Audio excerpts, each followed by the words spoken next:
Je ne dis pas que les lois contredisent toujours l'observation, mais dans un premier temps, c'est bien ce qu'elles font, et obligent ensuite à réinterpréter les faits pour qu'on puisse les expliquer à partir de lois qui en apparence les contredisent.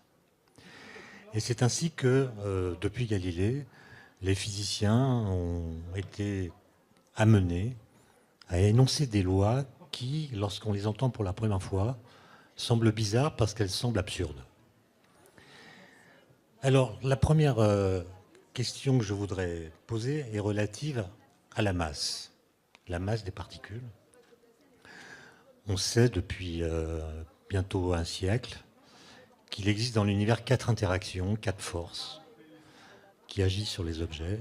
La force gravitationnelle, qui est la première à avoir été détectée, la force électromagnétique, et puis des forces nucléaires. Il y a 2 forces nucléaires différentes, l'une qu'on appelle la faible, parce qu'elle est faible, et l'autre qu'on appelle la forte, parce qu'elle est forte. Voilà. Et après la Deuxième Guerre mondiale, on a mis en service des accélérateurs de particules qui recréent dans un petit volume d'espace-temps les conditions physiques de l'univers primordial. En fait, il y a déjà une notion qu'on doit aménager si on veut tenir compte des enseignements de la physique, c'est la notion de vide. Qu'est-ce que c'est que le vide? Alors, l'idée, c'est que le vide, c'est quelque chose de particulier, qu'on obtient en retirant tout ce qui existe. Mais si on retire absolument tout ce qui existe, il ne reste plus rien. Or, le vide, c'est quelque chose de particulier. Et donc, pour faire le vide, il faut retirer tout ce qui existe, sauf le vide. Et donc, on voit bien que la définition même du vide va dépendre des choses dont on dit qu'elles existent.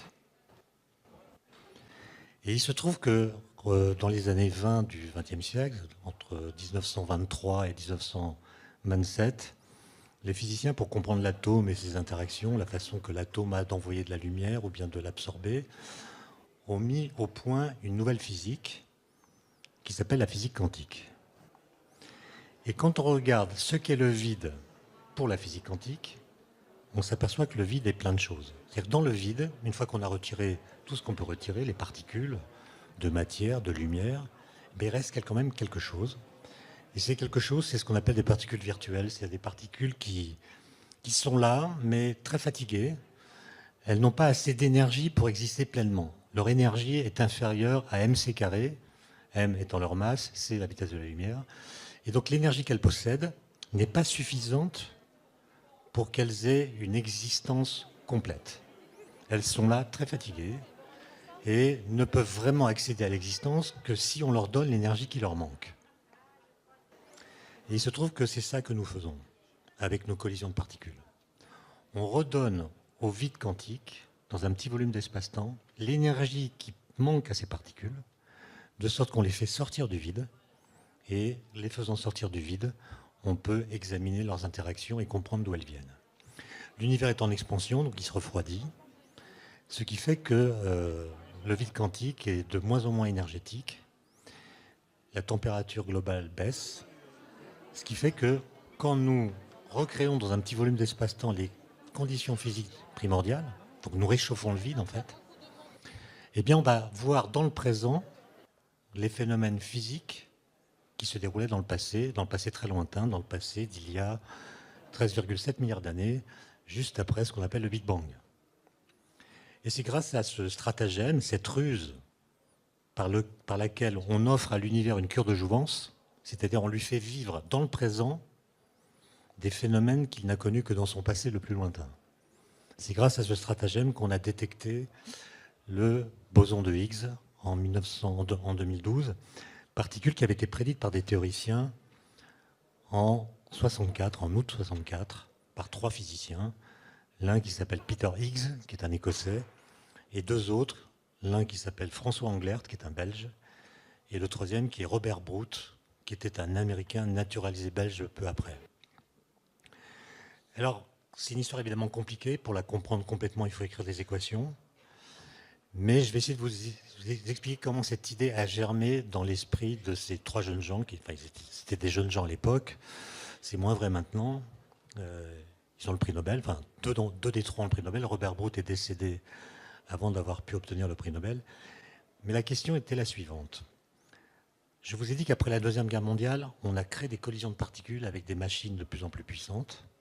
On a donc vu apparaître de plus en plus de nouvelles particules et on a mieux compris leurs interactions nucléaires et électromagnétiques. Et des physiciens de cette époque-là, assez géniaux, ont inventé un formalisme mathématique qu'on appelle les théories de jauge, grâce auquel on peut décrire chaque interaction, électromagnétique ou nucléaire, à l'aide de ce qu'on appelle en mathématiques un groupe de symétrie. Et donc ils ont créé une sorte de correspondance entre une structure mathématique, un groupe, et puis une interaction physique. Alors le groupe associé à l'électromagnétisme est assez simple, le groupe associé à l'interaction nucléaire faible est un peu plus compliqué, et le groupe associé à l'interaction nucléaire forte est lui aussi encore un peu plus compliqué. Et ce qui est assez extraordinaire, c'est que ces théories, basées sur des groupes, permettaient de faire des calculs correspondant à des résultats de mesure qui correspondaient parfaitement aux résultats qui étaient obtenus auprès des accélérateurs de particules. Autrement dit, la théorie rendait compte des faits de façon impeccable. Donc les physiciens étaient contents.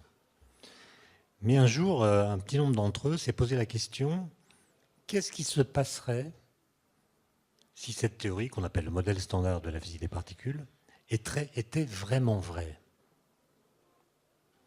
Et ils ont compris, en regardant le déroulement des calculs, que si le modèle standard, qui semblait si efficace pour comprendre les phénomènes, était vraiment vrai, alors les masses de toutes les particules élémentaires devraient être nulles.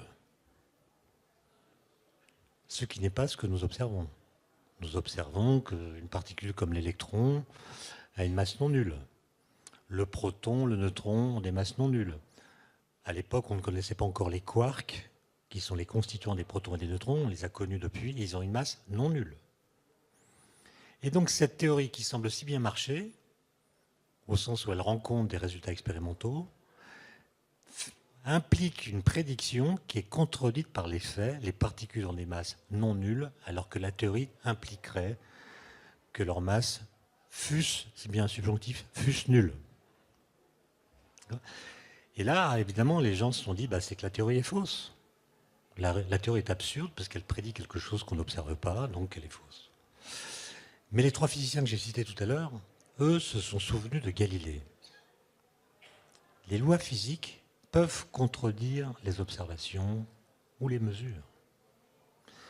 Et donc ces trois jeunes gens se sont dit, il se pourrait que les équations du modèle standard, qui impliquent que les particules élémentaires ont une masse nulle, aient raison. Et c'est nous, physiciens, qui, depuis Newton, nous trompons à propos du concept de masse. Nous avons une mauvaise conception de la masse. Quelle est la conception de la masse qu'on a depuis Newton? C'est l'idée que les notions de matière et de masse sont intimement liées l'une à l'autre. C'est-à-dire que ces deux notions qui sont intriquées en quelque sorte, au sens où vous ne pouvez pas penser la masse sans immédiatement penser la matière. Et réciproquement, dès que vous pensez à de la matière, la notion de masse surgit. Vous ne pouvez pas penser la masse sans imaginer qu'elle est incarnée en particules de matière. Et réciproquement, vous ne pouvez pas imaginer ce que pourrait être une particule de matière qui n'aurait pas de masse. Ça semblerait très bizarre. Et bien, ce qu'ont montré les découvertes récentes, c'est que ce type de raisonnement que je viens de tenir et qu'on a tenu pendant des siècles est faux. Les trois physiciens, Higgs, Englert et Brout, ont imaginé, dans deux articles très courts, de moins d'une page et demie, qu'ils ont publiés à l'été 64, ils ont écrit des équations laissant entendre que la masse des particules élémentaires ne vient pas d'elles-mêmes. Ce n'est pas une propriété primitive qu'elles acquéreraient du seul fait qu'elles sont des particules de matière. Leur idée, c'est que les particules élémentaires n'ont pas de masse, comme le disent les équations, mais nous croyons, nous, qu'elles en ont une, parce qu'en fait, elles interagissent avec le vide qui n'est pas vide. C'est bizarre. Ça veut dire que la masse des particules vient d'une interaction secondaire qu'elles ont avec le vide qui n'est pas vide. Et donc, ils ont imaginé que dans l'espace, dans tout l'espace, il y a ce qu'on appelle un champ quantique, avec lequel les particules interagissent plus ou moins. Celles qui interagissent très fortement avec ce champ vont être freinées par l'interaction, elles iront moins vite que la lumière, et nous qui les regardons, nous dirons qu'elles ont une masse non nulle. Celles qui, au contraire, n'interagissent pas avec le champ vont à la vitesse de la lumière, et nous qui les regardons, nous dirons qu'elles ont une masse nulle. Et donc, ce qu'on appelle la masse d'une particule, c'est ce que croient ces trois physiciens, n'est qu'une mesure de l'interaction qu'elles ont avec le champ de Higgs, comme on l'appelle. Donc pour prendre une analogie qui, comme toutes les analogies en physique quantique, est fausse, mais il faut en retenir l'essentiel, à savoir que vous pouvez imaginer que ce champ de Higgs, comme on est près des Pyrénées, c'est comme un champ de neige, uniforme, de même amplitude partout dans l'espace. Et les particules, elles, sont sans masse, comme le disent les équations. Elles sont sans masse, mais elles sont dotées de skis. De skis qui sont plus ou moins bien fartés. Les particules qui ont des skis très bien fartés glissent sans frottement et nous disons qu'elles ont une masse nulle. Celles qui ont des skis mal fartés frottent, sont ralenties, acquièrent de l'inertie, que nous appelons leur masse. Et donc l'idée de ces physiciens, c'est que finalement, ce qu'on appelle la masse des particules élémentaires, c'est une mesure de la mauvaise qualité du fartage de leur ski. D'accord ? En physique quantique, qui dit champ dit quanta associé au champ, c'est-à-dire particules associées au champ, et on a appelé boson de Higgs les quantas associés au champ de Higgs. Et toute la question qu'on s'est posée entre 1964, date de publication de ces articles, et 2012, c'est est-ce que ces particules existent ou non ?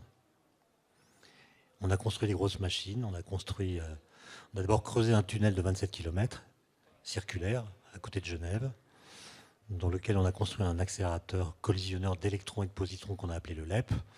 On a fait des collisions, on n'a rien vu. Enfin, on n'a pas vu le boson de Higgs.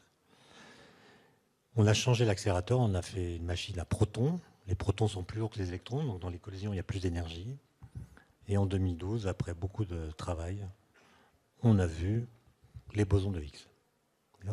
Et là, vous voyez que c'est une découverte de physique, évidemment, mais c'est aussi une découverte philosophique négative.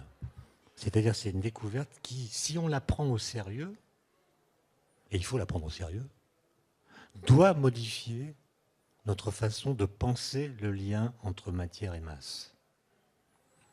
Ça devrait même changer le contenu des livres scolaires. Je vous rassure, il n'en est rien. Donc, je m'arrête sur ce point à propos du boson de Higgs. S'il y a des questions tout à l'heure, j'y répondrai volontiers, mais comme je vois que le temps passe, enfin, c'est une grande question ça, de savoir si le temps passe. Non mais en tout cas, le chronomètre défile. Je vais passer au deuxième sujet, les ondes gravitationnelles, parce que c'est une histoire assez belle, qui pour le coup est plus facile à raconter que le boson de Higgs, parce que elle est entièrement due à Einstein, et Einstein avait une façon de poser des questions extrêmement simples.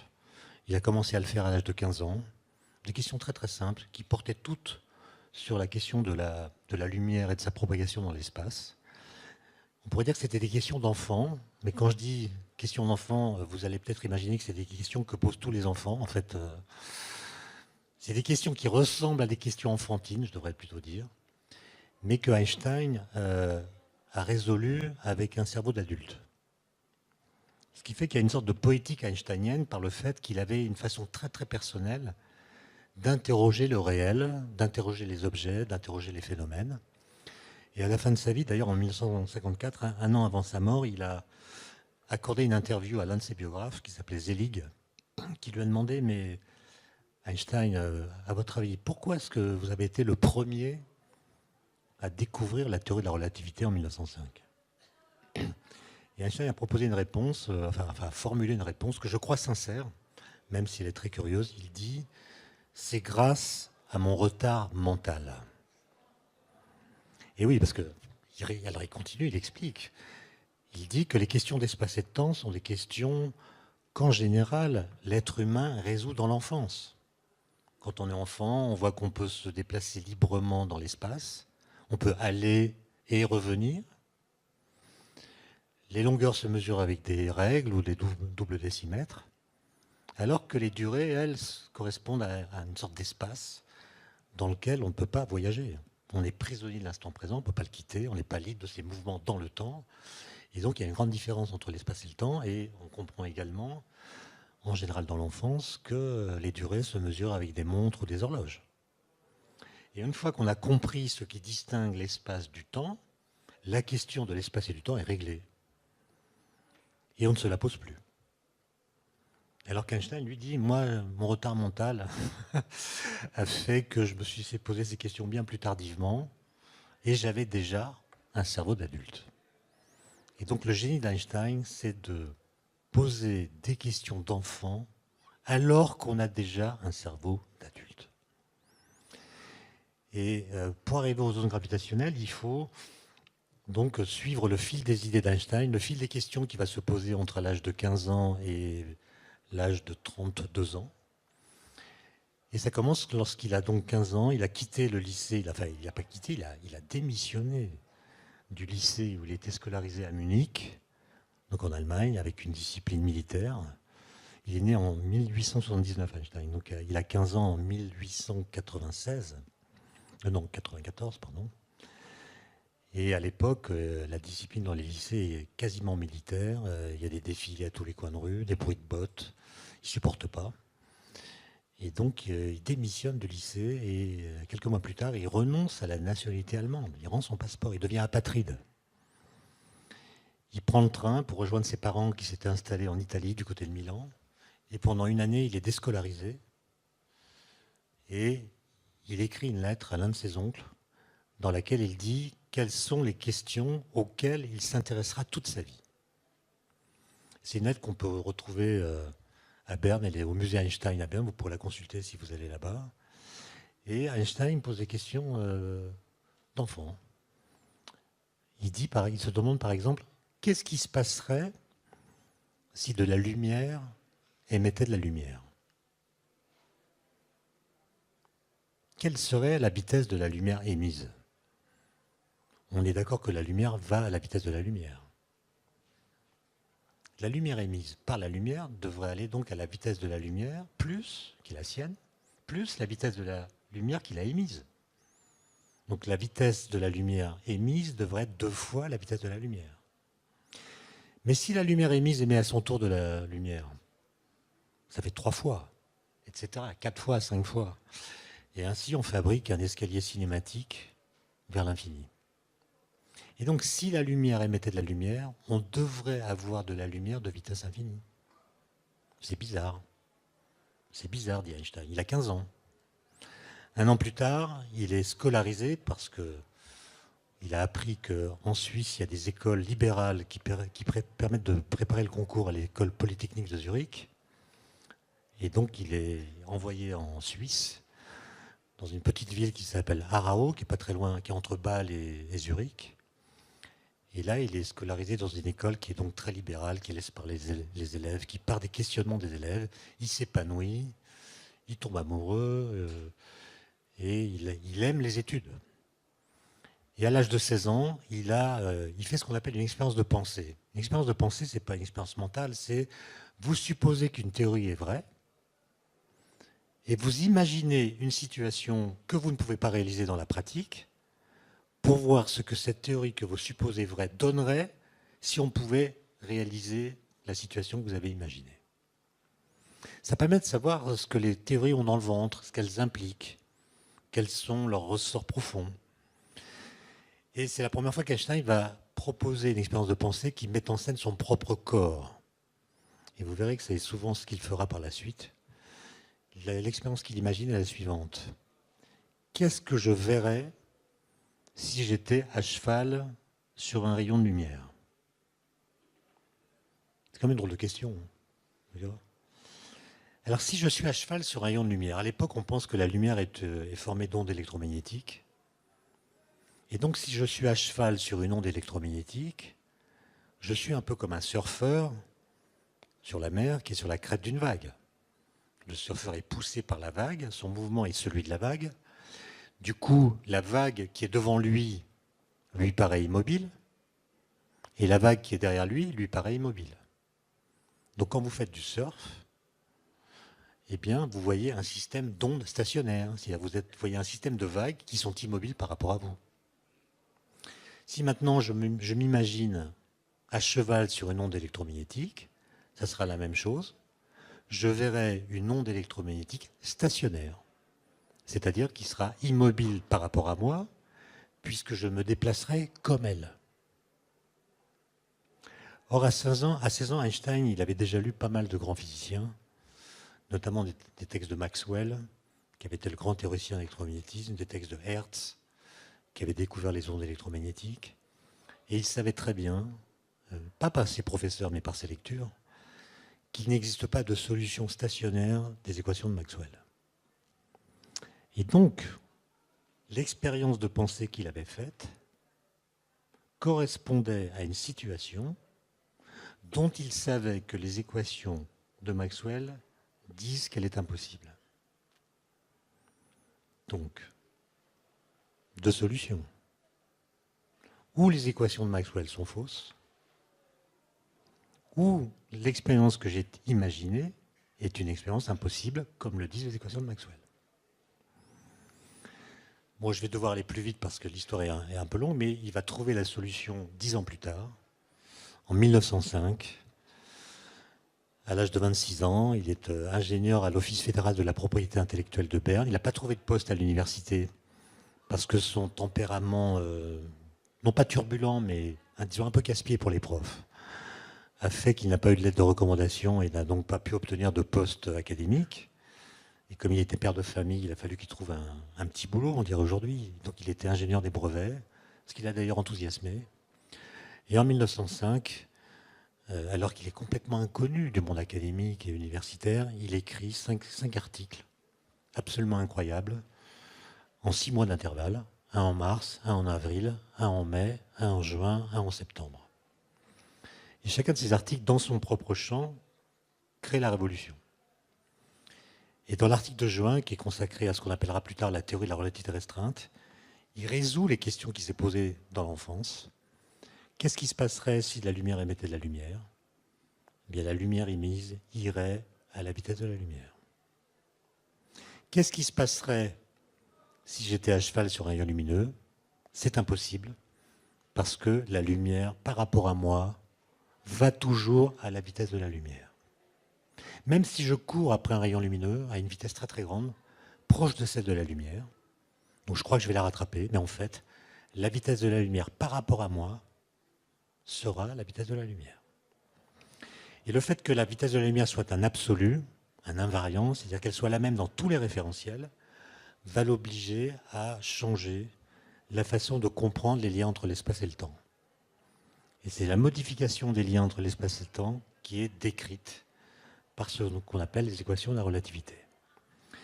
Mais, point important, la théorie de la relativité, ce n'est pas une théorie relativiste. En fait, c'est une théorie de l'absolu. C'est-à-dire, c'est une théorie qui vous dit ce qui ne change pas quand vous changez de référentiel. Parmi les choses qui ne changent pas, ne figurent ni l'espace ni le temps. Mais il y a d'autres choses qui ne changent pas. Par exemple, la vitesse de la lumière, elle est la même dans tous les référentiels. Il y a encore autre chose, c'est les lois physiques. Les lois de la physique sont les mêmes dans tous les référentiels. En fait, le principe de relativité que Einstein reprend et que Galilée avait déjà énoncé, c'est simplement l'idée toute bête que le mouvement est comme rien. C'est-à-dire que quand vous êtes en mouvement, tout se passe comme si vous n'étiez pas en mouvement. Si le train dans lequel vous êtes avance à vitesse constante en ligne droite, tout se passe dans le wagon où vous vous trouvez exactement de la même façon que si vous étiez à la cafétéria de la gare. D'accord ? Donc le fait d'être en mouvement ne change rien aux lois physiques.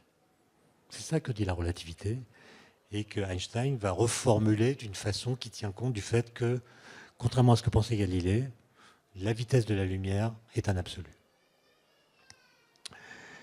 Alors, en 1907, il est toujours à Berne, il n'a toujours pas de poste à l'université, il a fait 5 papiers dont chacun mérite le prix Nobel, mais ça ne marche toujours pas, il écrit des lettres.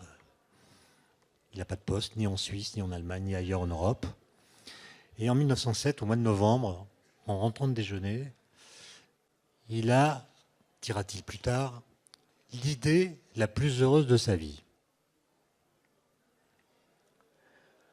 Alors, en fait, comme tous les jours, au retour de déjeuner, il fait une sorte de petite sieste. C'est pas vraiment une sieste, il s'endort pas complètement. Il fait ce qu'il appelle un rêve semi-éveillé. Il laisse son esprit partir, mais pas complètement. Il le maintient sous contrôle. Il voit comment son imagination, lorsqu'elle est laissée à elle-même, peut l'amener à de nouvelles idées. Alors, qu'est-ce que c'est que cette idée dont il dira plus tard qu'elle est la plus heureuse de sa vie? Il écrit dans ses mémoires, « J'ai compris ce jour-là qu'une personne en chute libre ne sent pas son propre poids. » Oui, c'est ça le bonheur d'Einstein, c'est de comprendre ça. D'accord ? Et il ajoute, « Cette idée me fit une grande impression. Elle me mena 8 ans plus tard vers une nouvelle théorie de la gravitation. » Et vous voyez que cette idée qu'il a, c'est une idée que chacun d'entre nous, depuis Newton, aurait pu avoir à partir des cours qu'on a reçus à l'école. Qu'est-ce qu'il vient de comprendre? Je suis en chute libre. Ça veut dire que je tombe sous l'effet de mon poids. La cause de ma chute, c'est mon poids. Mais pendant que je tombe, si je prends un objet, par exemple mon portefeuille, je le lâche. Je suis en train de tomber, je lâche mon portefeuille. Mon portefeuille n'a pas la même masse que moi. Mais Galilée a montré que tous les corps tombent à la même vitesse. Donc mon portefeuille tombe à la même vitesse que moi. Donc, par rapport à moi, il ne tombe pas. Et là, Einstein se dit, tiens, il y a un truc qui est mal ficelé. La cause de ma chute, c'est la gravité ou la pesanteur. Et le fait de tomber annule la pesanteur. Le fait d'être soumis à la plus loin pesanteur me met en état d'apesanteur. C'est comme si l'effet annulait sa cause. Et vous êtes d'accord avec moi que ce que je viens de dire là, n'importe qui aurait pu le comprendre à sa place. Alors évidemment, c'est un peu plus subtil que ce que j'ai raconté, parce que si mon portefeuille est très loin de moi, il est par exemple à 10 km de moi, sa trajectoire ne va pas être exactement la mienne, puisqu'il va aller vers le centre de la Terre, moi-même je vais vers le centre de la Terre est ronde, je ne suis pas sûr que Donald Trump en soit convaincu, mais la Terre est ronde, et donc les deux trajectoires ne sont pas strictement parallèles, donc ce que je viens de dire là ne vaut que si mon portefeuille n'est pas trop loin de moi. Donc j'ai accédé là à une vérité qui est locale. Et ça va conduire Einstein à énoncer le principe d'équivalence, équivalence entre la gravité et l'accélération. Une accélération peut annuler la gravité. Quand je tombe, je suis accéléré et ça annule la gravité. Et réciproquement, une accélération peut mimer la gravité. Et l'idée qu'énonce Einstein dans un article assez célèbre, c'est prenez deux situations différentes. Première situation, je prends une cabine d'ascenseur dans laquelle il n'y a aucune paroi, aucun hublot, aucune fenêtre. Elle est complètement hermétique, de sorte que je ne peux pas voir ce qu'il y a à l'extérieur. Première situation, cette cabine d'ascenseur, je la pose sur la Terre, dans le champ de gravité terrestre. Je donne au physicien qui est à l'intérieur des objets de masse différentes, il les laisse tomber, il voit que tous les objets tombent vers le plancher, et s'il est intelligent, il va retrouver les lois de Newton. Deuxième situation, je prends la même cabine d'ascenseur, mais au lieu de la poser sur la Terre, je l'emmène très très loin dans l'espace, loin de toute étoile, de toute planète, c'est-à-dire loin de tout champ de gravité. Je la mets dans un endroit de l'espace où la gravité est nulle. Et cette cabine, je vais l'accélérer, la tirer par un câble avec un super-héros qui va accélérer cette cabine avec une accélération égale à l'accélération de la pesanteur terrestre. Donc la cabine est accélérée, dedans il y a un physicien, je lui ai donné des babales, et ce physicien va voir qu'elle tombe dans la direction de ce qu'il appellera le plancher. Et ce que dit Einstein par son principe d'équivalence, c'est qu'il n'existe aucune expérience que le physicien puisse faire dans sa cabine qui lui indiquerait soit que la cabine est immobile sur la Terre, soit qu'elle est uniformément accélérée dans l'espace vide. Les deux situations sont absolument équivalentes. Les lois physiques s'expriment de la même façon dans le premier cas que dans le second. Donc c'est ça qu'on appelle le principe d'équivalence. Et en 1909, 2 ans plus tard, enfin Einstein a un poste universitaire. C'est la première fois qu'il va rencontrer des physiciens théoriciens. Vous imaginez ça? Einstein n'a rencontré des physiciens théoriciens les premiers de sa vie à l'âge de 30 ans. Il a un poste à Prague où il se rend avec sa famille. Prague, c'est une ville très moderne à l'époque, électrifiée. Il y a des ascenseurs dans les immeubles, des ascenseurs électriques. Et Einstein fait là-bas une autre expérience de pensée parce que Einstein disait, moi, je ne travaille pas rapidement, mais je travaille tout le temps. C'est-à-dire les idées, ces questions que je viens de poser là devant vous, il les travaillait sans cesse. Il n'était jamais en repos. Et en 1909, il se pose des questions sur la gravitation, un peu comme il avait fait à Berne en 1907. Et il s'imagine donc dans un ascenseur qui est dans la deuxième situation que j'ai décrite. Donc un ascenseur qui est très loin de tout, mais qui est accéléré vers ce qu'on appellerait le haut, avec une accélération constante. Imaginez que je perce un trou dans la paroi qui est à ma gauche de l'ascenseur. Par ce trou, je fais entrer un rayon lumineux. La vitesse de la lumière n'est pas infinie, donc la lumière va mettre un certain temps pour traverser la cabine. Pendant ce temps, la cabine qui est accélérée se déplace vers le haut, de sorte que le point d'impact de la lumière sur la paroi de droite ne sera pas au même niveau que le point d'entrée. Il sera plus bas. Il ne sera pas en vis-à-vis, il sera plus bas. Et donc moi qui suis dans l'ascenseur, j'ai vu passer de la lumière et j'ai vu que sa trajectoire était courbée. Elle est courbée par l'accélération du référentiel dans lequel je me trouve. Bon, ça, là encore, ce n'est pas une idée très géniale. C'est un raisonnement assez simple qui ne demande aucun calcul. L'accélération de mon référentiel fait que la lumière qui le traverse me paraît courbée. Elle ne va pas en ligne droite, elle se courbe. Maintenant, et c'est là le génie d'Einstein, que dit le principe d'équivalence de cette situation? Il dit, si tu as vu la lumière courbée dans un référentiel accéléré, tu verras la même chose dans un référentiel immobile placé dans le champ de gravité terrestre. Conclusion, la lumière est courbée par la gravitation. Pas un calcul, juste l'application du principe d'équivalence. La lumière n'a pas de masse, mais si le principe d'équivalence est vrai, la lumière doit être déviée par la gravitation. Il écrit ça en 1911. Comment observer le phénomène? Pas avec des ascenseurs. La vitesse de la lumière, c'est quand même assez rapide.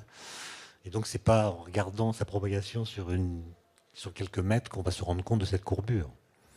Et donc, Einstein comprend qu'on pourrait prouver que la lumière est courbée par la gravitation à l'occasion d'une éclipse totale du Soleil. Et une éclipse du Soleil, c'est quand la Lune est entre la Terre et le Soleil. D'ailleurs, le monde est bien fait parce que le diamètre apparent de la Lune est égal au diamètre apparent du Soleil. Donc, c'est un masque parfait. Imaginez que, non, c'est juste une incise. Il reste 8 minutes, j'ai le temps. Imaginez que le diamètre apparent de la Lune soit un peu plus petit que le diamètre apparent du Soleil. Même pendant les éclipses, on aurait été aveuglé par le Soleil. Et on n'aurait pas pu faire toutes les découvertes qui ont été faites grâce aux éclipses. Donc, lors d'une éclipse, qu'est-ce qui se passe? Le Soleil ne nous aveugle plus, puisque sa lumière est barrée par la Lune. Du coup, on peut voir les étoiles fixes qui sont dans une direction proche de celle du Soleil et qui sont beaucoup plus loin que le Soleil. Et on peut regarder leur position. Et on peut comparer la position qu'on observe dans ces conditions à la position qu'ont ces mêmes étoiles fixes quand le Soleil n'est pas là. Si c'est la même position, c'est que la lumière qui vient de ces étoiles fixes est allée en ligne droite. Si ça n'est pas la même position, ça veut dire que quand le Soleil était là, il a dévié la lumière qui vient des étoiles fixes, De sorte que nous, qui avons extrapolé à partir de la direction d'arrivée, avons cru qu'elles étaient là, alors qu'elles étaient là. Donc la déviation de la lumière nous trompe sur la position apparente des étoiles fixes. Et donc Einstein lance un appel aux astronomes en leur disant, dès qu'il y a une éclipse totale du Soleil, faites des mesures et on verra bien. Et il est entendu par un astronome allemand qui s'appelle Freundlich, qui travaille à Berlin, et qui sait qu'en août 14, il y aura une éclipse totale visible depuis la Crimée. Donc il monte une expédition en Crimée, le matériel, les collaborateurs. Mais bon, août 14, pour faire des manips de physique, c'est pas une très bonne période. Donc il est arrêté avec tous ses collaborateurs par les soldats du Tsar, mis en prison, le matériel est confisqué, les mesures ne sont pas faites, et un peu plus tard, il sera libéré en échange de prisonniers russes, mais la mesure n'est pas faite, et heureusement, c'est peut-être le seul effet bénéfique de la guerre, les calculs d'Einstein étaient faux d'un facteur 2. Et donc s'il avait fait la mesure, il aurait obtenu un résultat qui n'était pas conforme aux prédictions d'Einstein. En fait, Einstein n'avait pas encore les bonnes équations pour décrire tout ça, mais à Prague, il comprend que si on veut tenir compte du principe d'équivalence, qui implique que la lumière est déviée par la gravitation, il va falloir complètement bouleverser la façon de décrire la gravitation. Il comprend qu'on ne pourra le faire que dans un espace-temps qui est courbé. Et donc il démissionne de son poste de Prague pour retourner à Zurich, où habite l'un de ses amis d'études, qui s'appelle Grossmann, un mathématicien beaucoup plus pointu que lui, qui connaît bien les géométries non euclidiennes. Et Einstein va commencer à travailler avec lui, puis va être nommé prof à Berlin, et bref, en 1915, il obtient les bonnes équations. Les bonnes équations qui sont celles de ce qu'on appelle la théorie de la relativité générale, qui est une nouvelle théorie de la gravitation, étonnante par le fait que dans ce cadre-là, la gravitation n'est plus une force, comme on l'apprend à l'école. À l'école, on dit on prend deux objets, pof, dès qu'ils sont en présence, une force les attire l'un vers l'autre, et Einstein comprend que c'est faux. En fait, la gravitation n'est plus une force, c'est plus une interaction entre les objets, c'est une déformation de la métrique de l'espace-temps.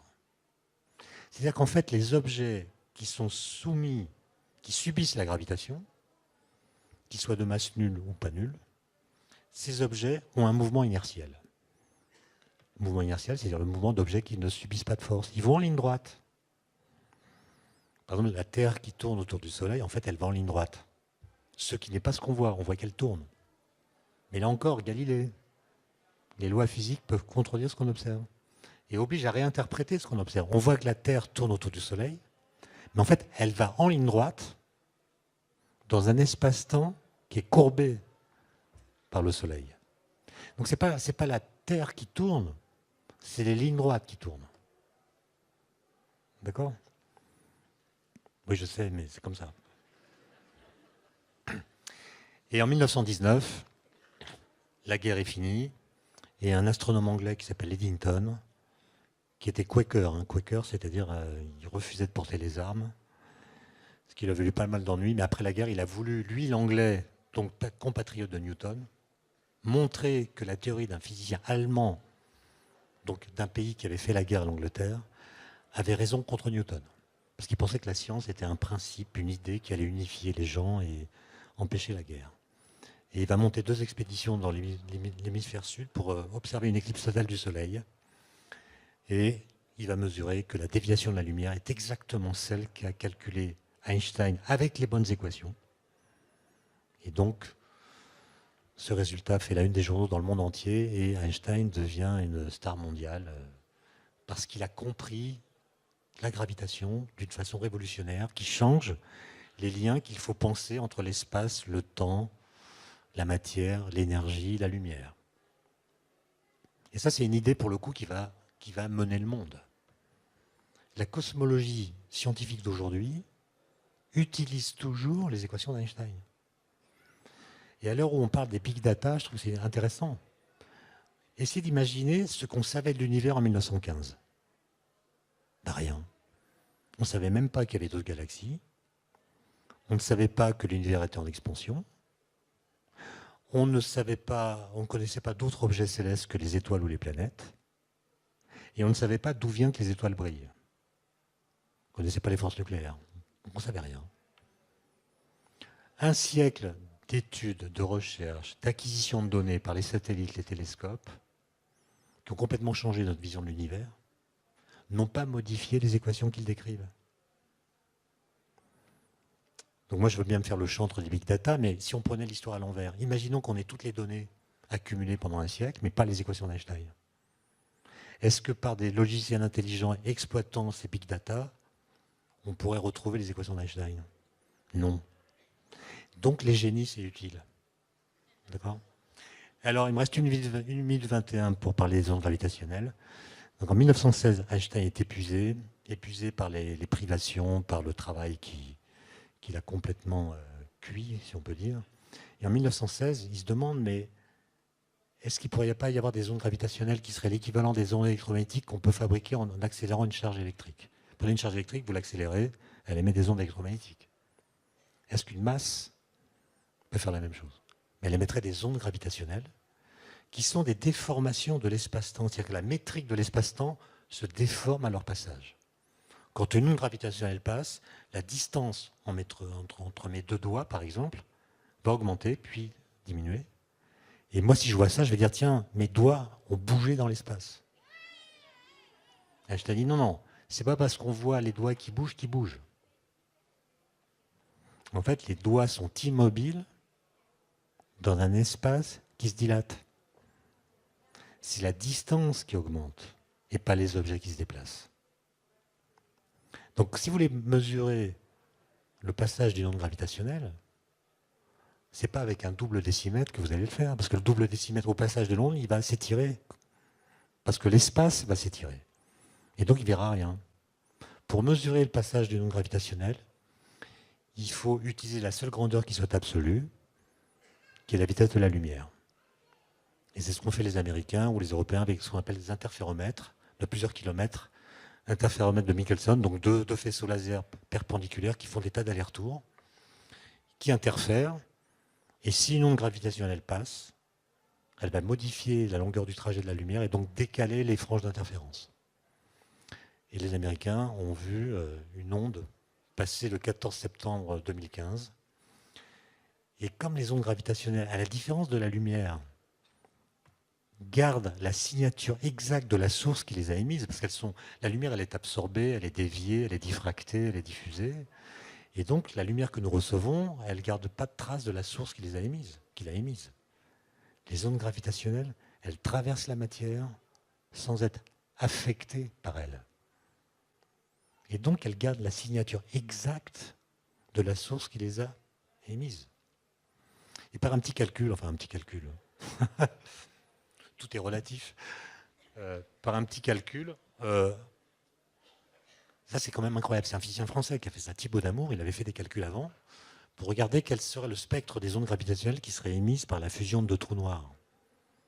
Ça aussi c'est une drôle d'idée, hein. Il n'y a qu'un seul trou noir par galaxie. Donc comment est-ce que deux trous noirs peuvent fusionner? On fait l'hypothèse qu'ils peuvent fusionner, on n'en est pas sûr. Ils s'approchent à 100 km l'un de l'autre, ils tournent l'un autour de l'autre. Ils émettent des ondes gravitationnelles colossales qui vont déformer l'espace-temps. Les ondes se propagent dans l'espace-temps pendant 1,3 milliard d'années. Elles s'amortissent évidemment, puisqu'elles s'étendent de plus en plus. Et elles ont la gentillesse de traverser la Terre exactement au moment où on vient de mettre en service le détecteur.